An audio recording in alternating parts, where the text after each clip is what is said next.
भैया लोगन हम सुनी लिया दो अंबानी चाचा से रिचार्ज सस्ता करे खातिर प्रार्थना करत हई। हमार माल का फोन ना आवता, रिचार्ज खत्म हो खला के वजह से। प्रदुमन भैया कौना भाव में बा? कैसे?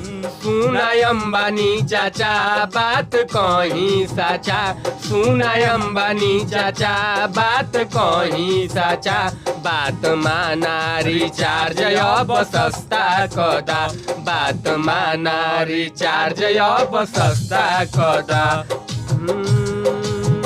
महंगाई बढ़ता हो सहलो ना जाता, रिचार्ज के बिना रहलो ना जाता, कुछौ कम क देबा तो गरीब ना होबा, रोज फ्री डाटा बाट के काम अच्छा कदा।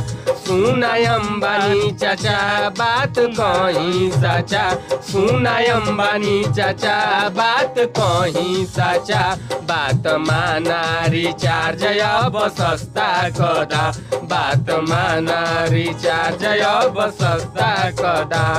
भैया लोगन घर में 5-6 मोबाइल बा और रिचार्ज खाली एक मोबाइल में बा, तो हम अंबानी चाचा से कहब कि ऐसा दिन मत दिखावा कि एक मोबाइल में रिचार्ज होख।